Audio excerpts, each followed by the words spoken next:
What's going on, guys? I'm Lakota from Meyer Mediums, and this is another Halloween art video.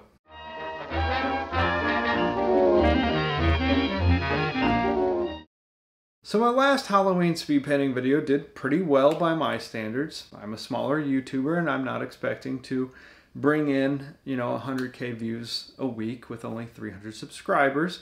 I'm not saying that's impossible. I'm just saying that I have naturally low expectations. But yeah, the video did above average, kinda. There was one hitch. The retention rate was abysmal. I think the camera angle played a lot into it. There was a lot of the side of my head in portions of the video. And also my intro, I think, was too long, a little too talky, like what I'm doing right now. So instead of dragging this out, we're just gonna hop straight into the art and I'll talk there.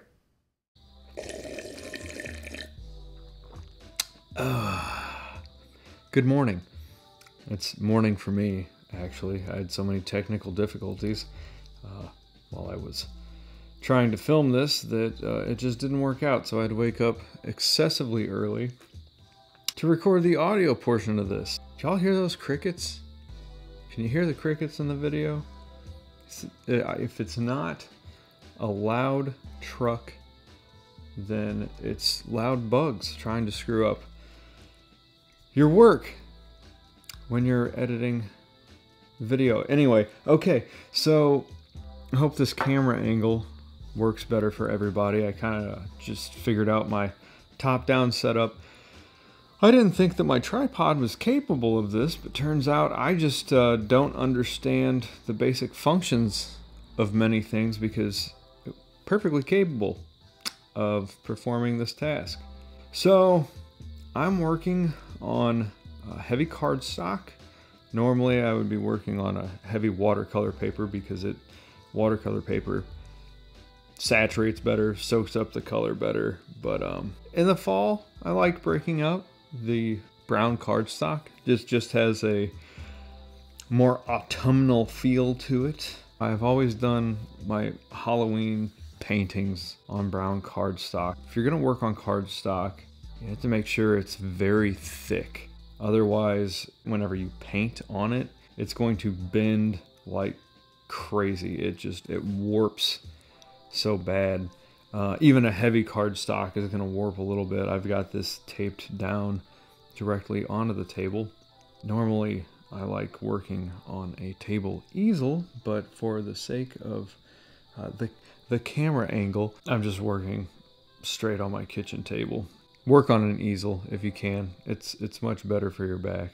But you can crank out one of these a week, just working on the table. Anyway, talking about tables, that's boring. That's not the hot content you signed up for. Also, normally, like anybody else, obviously, I would like to sketch the outlines of what I'm going to be painting directly onto the paper, but I am now experiencing better living through technology, because the problem with sketching with a pencil is that you're gonna have to erase, and I have a heavy hand, so I gouge the paper. Well, I got an iPad, so I started sketching it out on the iPad and then printing it onto the cardstock, just directly onto it. I watched Alex Pardee showed himself doing that, and I was like, that's genius, because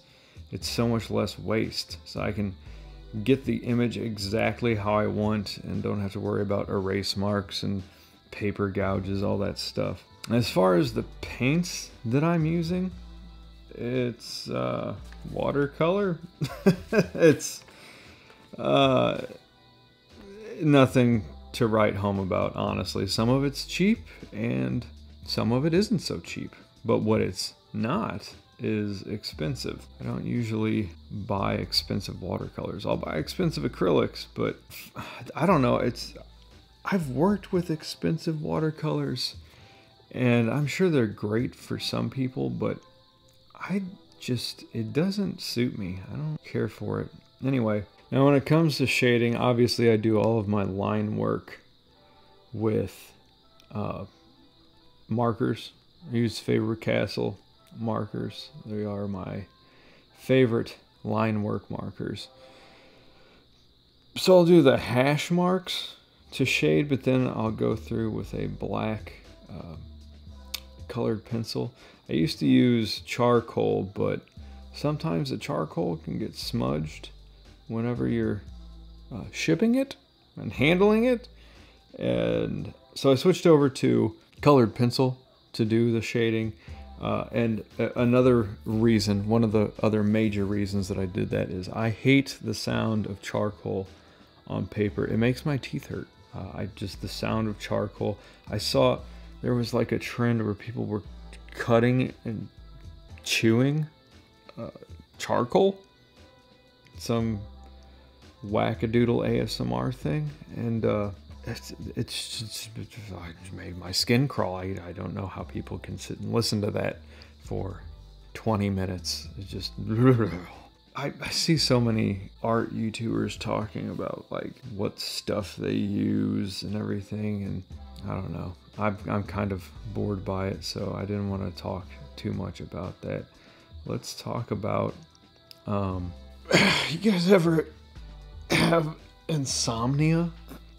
Because I go through probably once a year. Seems like I'll have a week of just relentless insomnia that doesn't make any sense, because I work fairly hard at my day job, and my coworkers would laugh if they heard me say that, because I am a manager and don't work the dock anymore. But it's still, I mean, you're up on your feet all day and running around and stuff, so it makes no sense that whenever my head hits the pillow, I can't fall asleep. Normally, I don't have that problem. Normally, when I get in bed, it's lights out. I pass out. But I am going through an absolutely wicked bout of insomnia right now. I thought last night was going to be different. I thought, I am dead tired. This should be a cinch. I should be able to fall right asleep. Nope. Got down, laid down in bed, and it just, the eyes would not stay shut. And tried listening to an audio book to lull me to sleep. That didn't work. I don't know. It's rough, but I am not sleeping right now. This is like, I think night 5 of just no sleep. Drink incoming.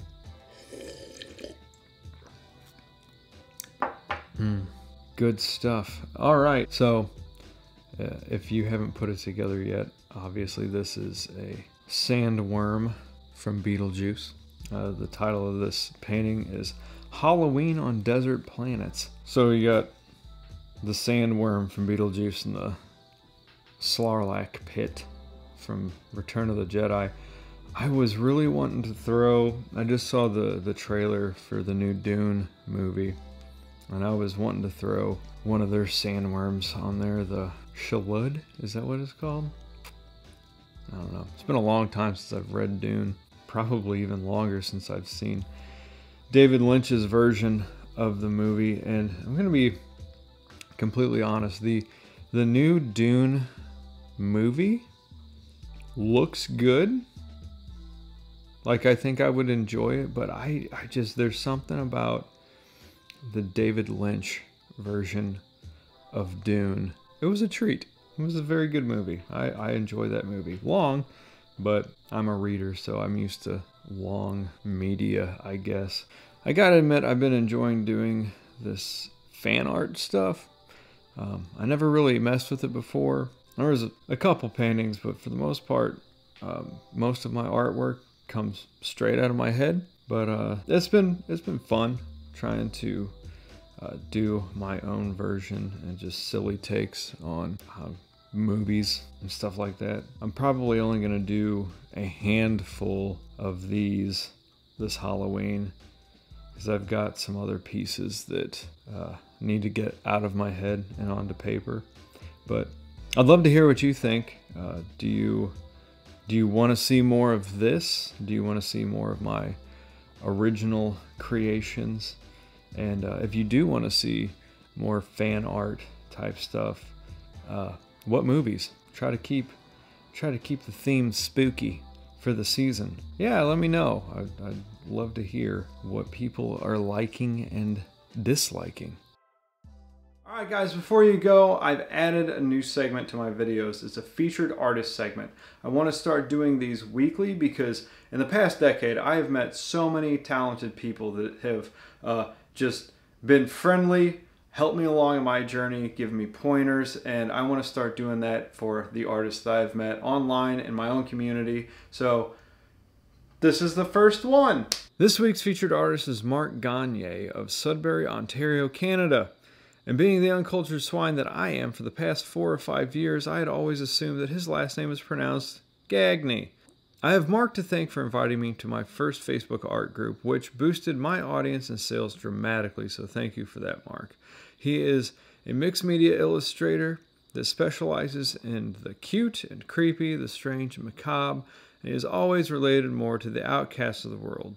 Many of his creatures that he creates symbolize his mental health struggles and hopes that those that also struggle can find some comfort or recognition in his creations, that they are not suffering alone. In addition to his illustrations, he has branched out into merchandise with stickers, pins, and t-shirts, and has more in the works for the future. I've known Mark virtually for a while now, and his personality is just as superb as his talents. The guy's always treated other artists with respect, especially those who are just starting to dip their toes in the waters, and the ones that are putting themselves out there for the first time. I have links to Mark's sites and socials down below, so scroll on down and click them links and check it out. The dude has a pretty large body of work, and I'm sure that you'll find something that you enjoy if you just follow that rabbit hole. Alright guys, that's going to do it for this video. I appreciate you watching. I hope the retention rate is higher this week. And I wanted to let you know that I'm working on a